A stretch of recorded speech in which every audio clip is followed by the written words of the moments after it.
If the military is, in fact, conducting tests of extraterrestrial spacecraft at Area 51, then where are the alien creators of these craft? In his first TV appearance under the pseudonym Dennis, Bob Lazar was asked if there are living aliens at Area 51. Clearly nervous, he evaded the question by saying, quote, "I really want to steer away from that right now," unquote.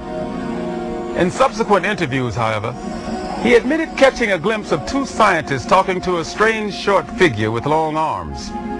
He also reported seeing several documents that seemed to contain first-hand information on alien civilizations. Lazar is skeptical of a claim made by Falcon that a group of EBEs have been given complete control of a separate base within Dreamland. But he does admit having read a report of a tragic misunderstanding between military personnel and alien beings in the late 70s.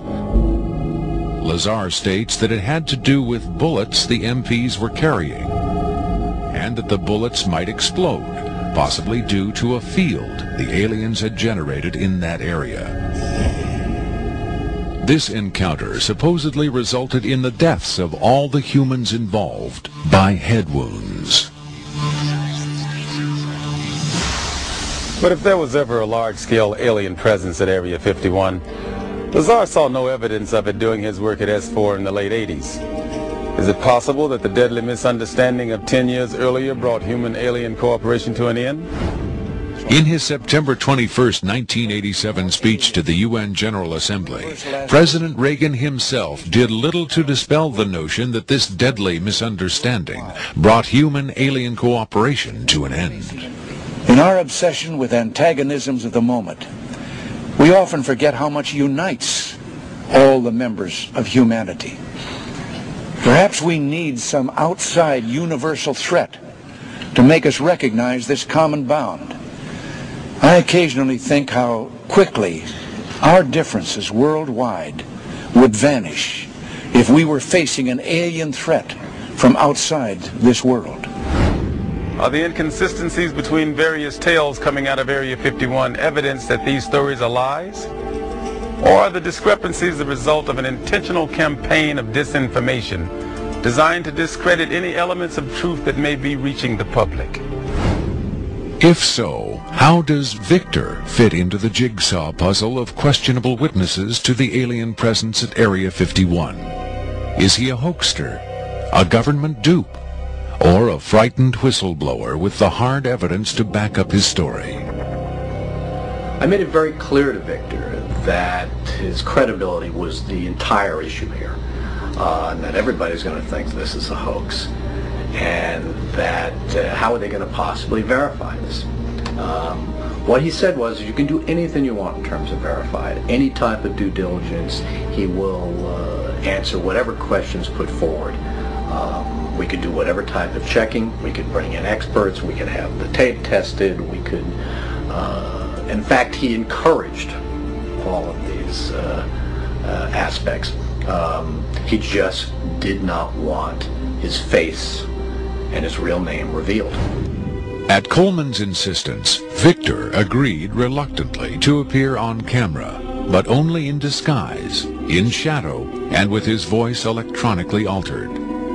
The questions were agreed upon in advance, but during the actual interview, the discussion occasionally deviated from Victor's approved questions.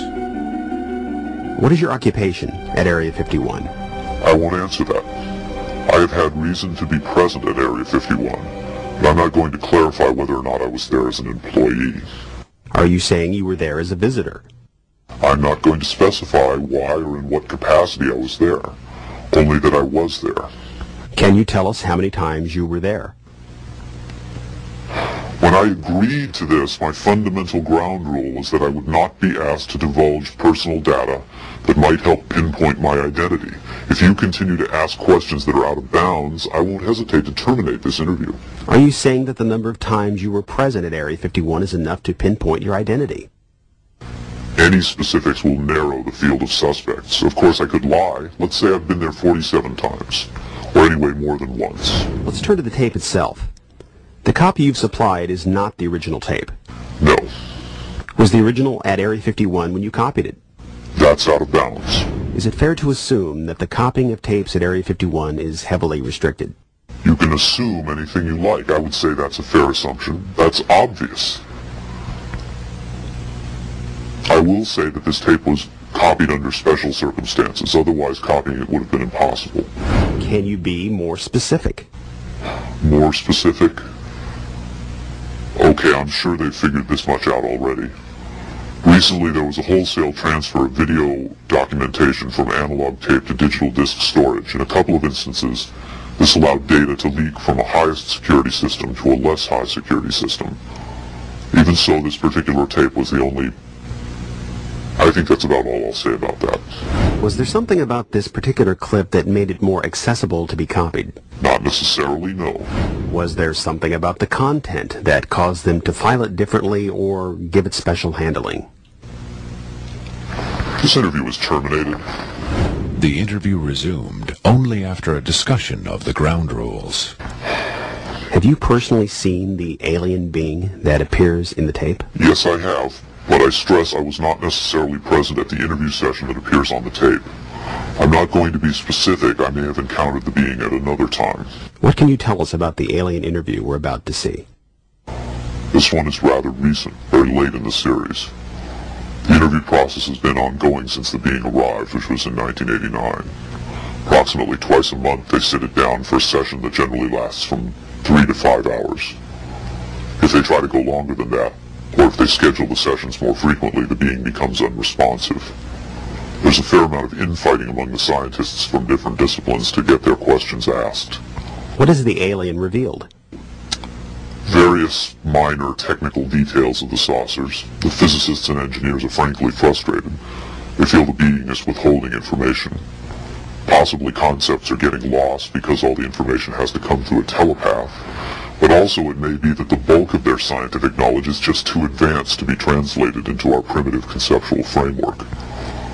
It's analogous to if a human scientist were to try to translate quantum mechanics into the grunts and screeches of a chimpanzee. It's not a very flattering comparison. Frankly, there's a high attrition rate for scientists in the program. You'd think they'd be energized by the challenge, but a lot of them take the ego deflation very hard when they find out not only how much they don't know, but how much they aren't even capable of understanding. What else has the alien communicated? Oddly enough, the being seems to have a much easier time communicating spiritual concepts.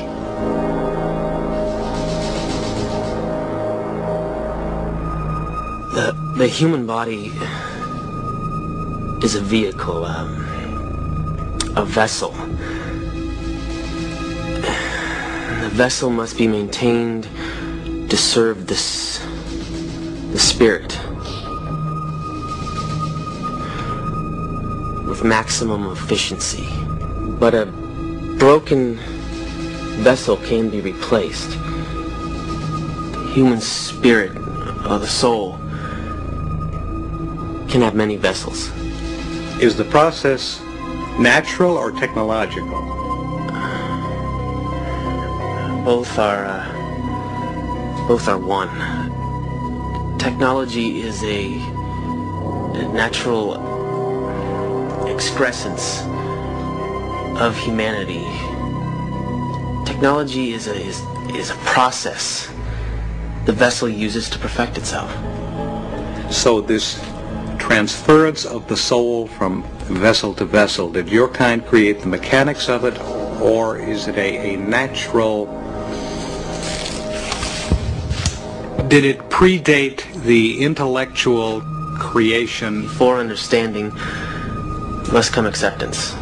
And it's not technological. Well, I think what he's trying to say is that the question is meaningless. The soul can travel from vessel to vessel. Reincarnation, transfiguration, whatever. It's real. What I'm getting at is, does he know how it's done? Victor uses the term vessels to refer to the alien's conception of the body as a disposable vehicle for the soul. The UFO cult known as Heaven's Gate used the term containers in a similar context. The mass suicide of the Heaven's Gate cultists illustrates the dark side of accepting such ideas at face value. Doe, the Heaven's Gate cult leader, preached that humans can pass from container to container.